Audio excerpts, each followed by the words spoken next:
Hi student, welcome to today's English class. Hopefully you are all fine.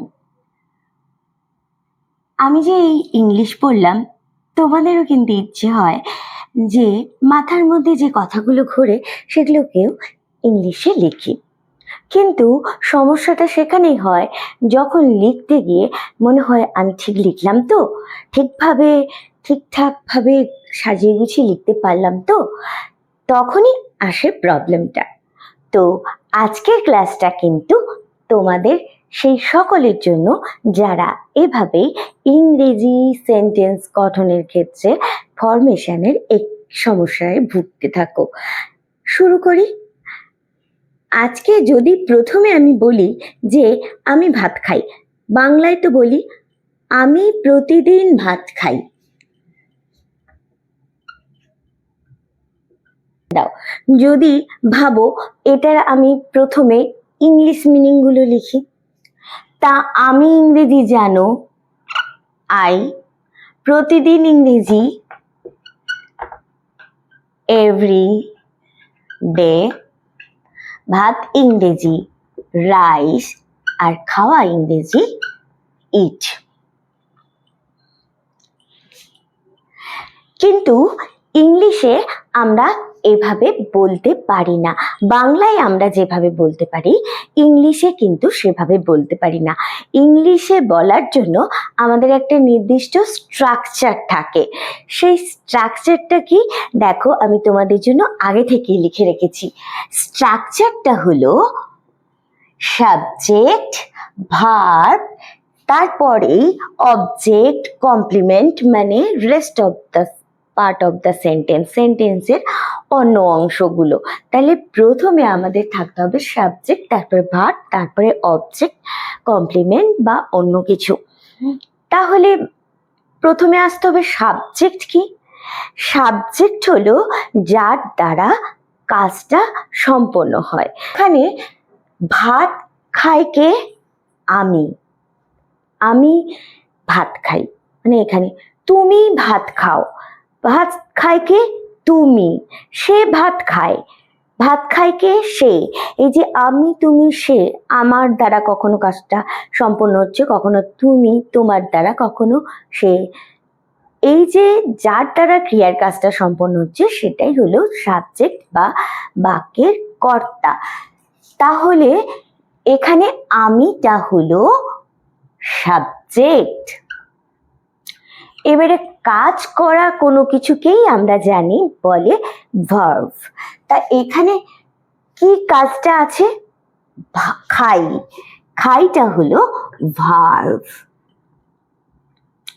এবার আর একটা জিনিস তোমাদের শিখিয়ে দিই, ভার্বের সাথে তাহলে কে দিয়ে প্রশ্ন করলে যে উত্তর পাওয়া যায় সেটা হলো সাবজেক্ট, এবং ভার্বের সাথে যদি কি বা কাকে দিয়ে প্রশ্ন করে যে উত্তর পাওয়া যায় সেটা হলো অবজেক্ট। যেমন ধরো কি খাই? ভাত, তাহলে ভাতটা হলো অবজেক্ট, আর এভরিথিং হলো rest part of the sentence. তাহলে এইভাবে যদি আমি সেন্টেন্সটা এবার ফরমেশন করি তাহলে কি দাঁড়ায় তোমরাও বলতে পারবে সহজেই। দেখো, সাবজেক্ট, এখানে আমরা খুঁজে পেয়েছি সাবজেক্ট আই, তারপরে আমরা খুঁজে নেব ইট, এখানে ভার্ব ইট, খাই, ইট, তারপরেই বসাতে হবে কিন্তু অবজেক্ট রাইস, তারপরে বাকি অংশ।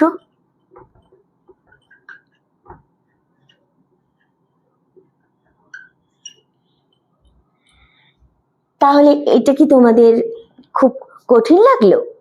যখন আমরা ছোট ছোট সেন্টেন্স ফরমেশন করতে শিখে যাব তাহলে তখন আমরা অবশ্যই বড় বড় সেন্টেন্স বা যে কোনো কঠিন সেন্টেন্স গঠন করতে পারবো। তো প্রথমে আমাদের ফোকাস করতে হবে ছোট ছোট সেন্টেন্স বা বাক্যের উপরে।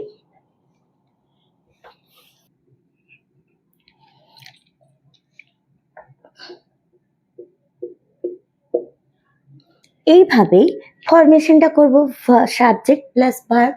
তাহলে এখানে ঘুমানো কাজটা কে করছে? আমিটা সাবজেক্ট, আর ঘুমানো ইংরেজি ভার্ব। ছোট ছোট ভার্বও আমাদের একটু একটু করে জানতে হবে।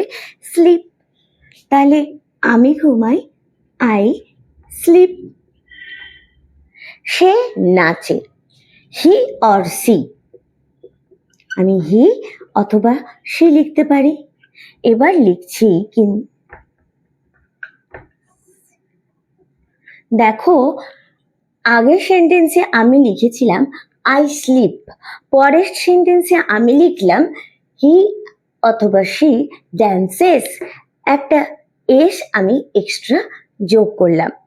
কেন না, তার জন্য কিন্তু তোমাদের জন্য আমি এই বক্সটা সাজিয়ে রেখেছি আগে থেকেই। তার জন্য আমাদের এই পার্সন জানতে হবে।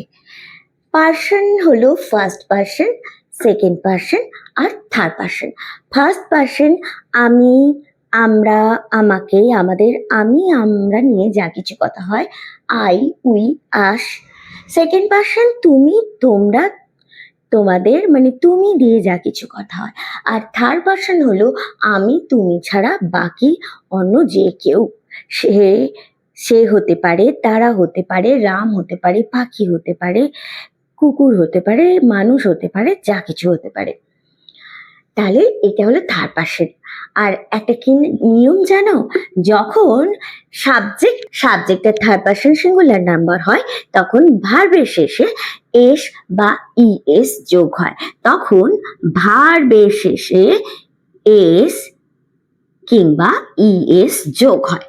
তাহলে এখানে ড্যান্সের শেষে এস যোগ হয়েছে। এবারে দেখো, পাখি কিচিরমিচির করে। কিচিরমিচির করা ইংরেজি আমি তোমাদের হেল্প করে দিচ্ছি, চার্প। এবার তোমরা নিশ্চয়ই এটা সেন্টেন্সটা মেকিং করতে পারবে। তাহলে বার, সাবজেক্ট এখানে বার, তারপর কিচিরমিচির করা ইংরেজি চার্প, আর বারটা কোন পার্সন? থার্ড পার্সন এবং সিঙ্গুলার নাম্বার, তাই ভার্বের শেষে এস যোগ হয়েছে। এবারে দেখো, কুকুর ঘেউ ঘেউ করে। কুকুরটা সাবজেক্ট, প্রথমে বসালাম ডগ,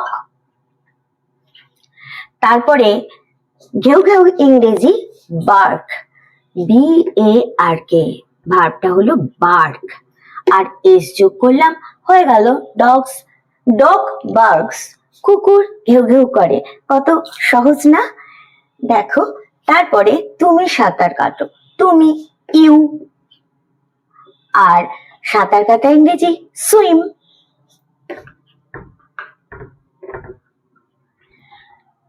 ব্যাস, এতে আর কোনো প্রবলেম নেই, কারণ এটা থার্ড পার্সন সিঙ্গুলার নাম্বার তো নয়, তাই ভাবটা সিম্পল বসেছে।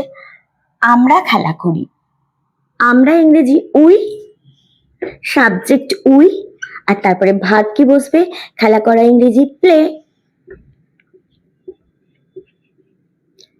এখানে তো আর কিছুই হবে না, কারণ উইটা ফার্স্ট পার্সন। আবার দেখো, রাম গান করে, রাম লিখলাম সাবজেক্ট, আর গান করা ইংরেজি সিং, তাহলে লিখলাম সিং। আর আমার রামটা যেহেতু কি, তোমরাই বলো, গেস করো। ইয়েস, অ্যাবসলিউটলি রাইট, এটা হলো থার্ড পার্সন সিঙ্গুলার নাম্বার, তাই এর সাথে এস হবে, যোগ হবে। আমি পড়ি, আমি সাবজেক্ট আই, আর পড়া ইংরেজি কি? রিড।